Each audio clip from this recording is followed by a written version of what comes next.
Hey everybody, what's going on? Helmite here, bringing you another video from Grab the Lantern today.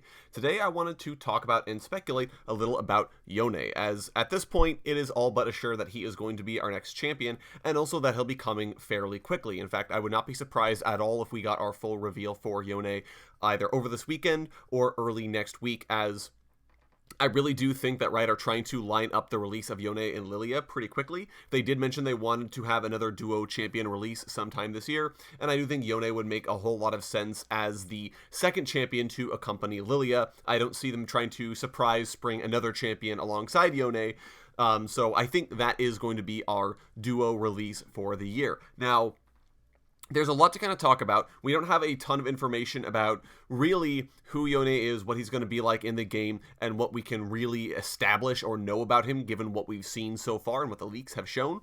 But I figured it makes sense to talk about it anyways and kind of think about how Riot are going to do this champion.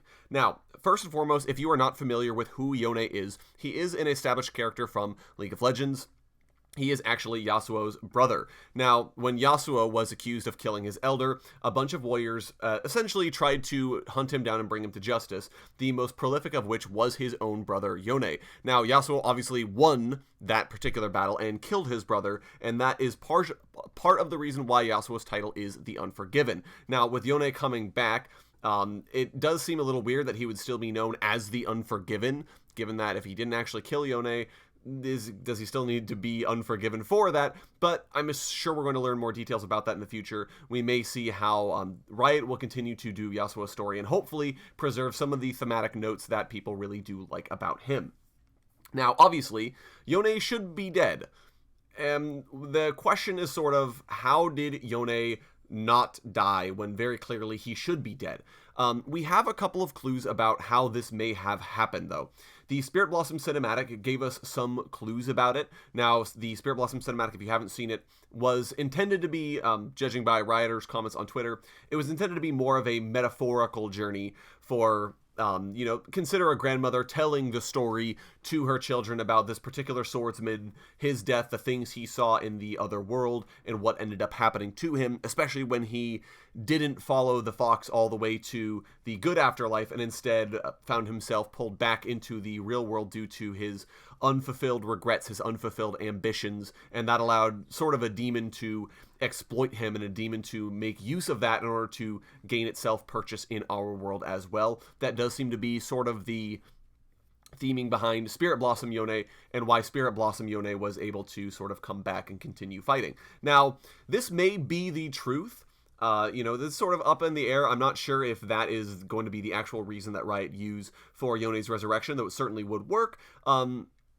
It does seem a little odd, especially given Yone's Spirit Blossom skin appearance is very different from his, what I would assume his base appearance is. So I don't think that that is entirely true, even if elements of that story are true. However, we do have to consider here the Lilia factor.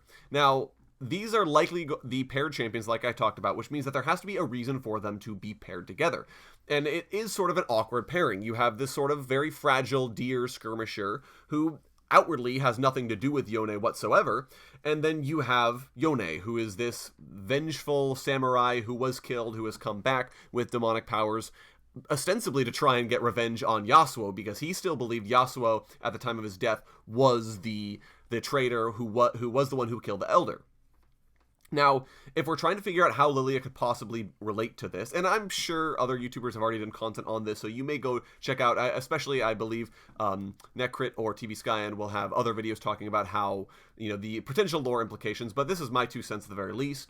Lilia's lore mentions the Dreaming Tree, which was a seedling that sprung from the corpse of the God Willow. Now, if you're not familiar with that, that was the tree that Ivern ended up becoming after he cut it down. So we know the God Willow has tremendous amounts of power. So the Dreaming Tree, being the progeny of the God Willow, is no joke. Like, this thing has some pretty strong magic. Now, in Lilia's story, she mentions that the first time she meets humans, she sees a lone figure being chased there by a large group of soldiers. The lone figure errantly cuts a branch off of the Dreaming Tree, and Lilia basically uses her magic to put them all to sleep. And then one of his dreams enters one of the buds, one of the blossoms on the Dreaming Tree. and Lilia does something with it. We're not quite sure what it was, neither does she know what it was, but she more or less sends this magic from that particular dream, from that particular bough, blooming off into the forest. Now, the errant figure could very well be Yasuo. They mention him as a lone swordsman, which it could be anyone, but let's be real, Riot are going to seed things in their lore, especially, again, if we're making the assumption that this is a paired champion release, which they have talked about a lot. So if we're assuming Yone and Lilia are meant to be paired, then very clearly that would almost have to be Yasuo's dream, and it could be the dreaming tree, maybe in a moment of pain and agony, having lost a bough, being surrounded by lots of people with very unpleasant thoughts, but who still has this dream of Yasuo's, which is, hey, what if I lived in a world where I didn't accidentally kill my brother? Hey, wouldn't that be a thing? And so there may be a possibility that the combination of the Dreaming Willow's pain, but also the magic of Lilia and the dream that Yasuo had sort of combined and gave rise to Yone's resurrection in our world. It doesn't explain his very darkened, his very demonic appearance, but it would at least give an explanation for how Yone was able to come back in League of Legends and why he is no longer dead. So that would be very interesting. Obviously, this is all speculation. I have no way of knowing whether or not that actually is Yone or Yasuo being talked about in the story, whether or not it could have worked in that manner, but at the very least, it's a starting point for us to speculate and hypothesize about how we could end up with this champion in the game, which I do think is going to be very interesting to see regardless, especially given that Yone is more of a demonic character, but we know he's not a Darkin, or at least we assume he's not a Darkin. It would be difficult for a Darkin to sort of claim his body after he's been dead and buried. So the only question I really have then is it would have to be something, maybe Yone did take a deal with the demons, but it's Lilia's magic who's kind of bringing him back and making him not so demonic. We'll have to find out, but I do think Yone is going to be a champion sort of based around his duality of he's sort of demonic, but also he has a good side to him that he sort of acknowledges the fact that, hey, this isn't necessarily always a problem. I have a good side to me. I can maybe acknowledge that Yasuo made a mistake, that I made a mistake, and forgive each other for it. So that's it for flavor perspective. Obviously, there's more stuff we could probably talk about, but that's really all the information we have right now that we can even remotely speculate on. Let's go ahead and talk about Yone's kit. Now, we know that he is going to be a melee assassin, and I think that much was pretty clear from all of the teaser images that we have been getting. We have no other knowledge about what he may be about in-game.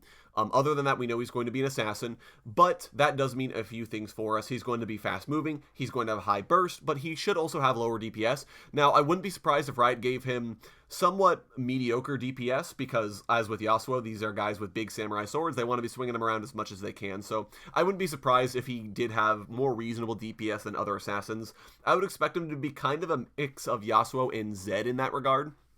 Sort of teleports behind you and hits you with a bunch of sword blades as opposed to shurikens and shadows. There's also the sort of demon and angel vibe he kind of has going on. So I wouldn't be surprised if he had a bit of a dual purpose kit. If he had one move that did something for him, but if he's at low health, it does something for him.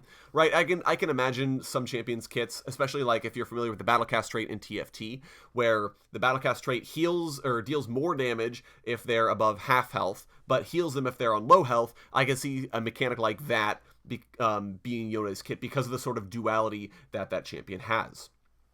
I just want to throw this out in the world. I do think that Yone's ult may be the sort of cool guys don't look at explosions move he uses in the trailer, where he dashes through that big demon that was trying to kill him, and then it explodes afterwards after he, halts and he's doing the cool samurai dude pose, that sort of a thing. I wouldn't be surprised if that ended up being his ult. It is kind of cool. Now, we do have that sort of in Akali's Perfect Execution, Q2 or R2 activation. That's sort of what I would expect from Yone, but you could obviously give it sort of a wind-up time to it before he does the cool samurai dude dash, and then it does the damage after a very brief delay as sort of a, yeah, you're dead, you just don't know it yet. That would be really cool. It would be very stereotypical, but let's be real, when Riot are developing Yone, they're gonna be stereotypical. There's no way around it.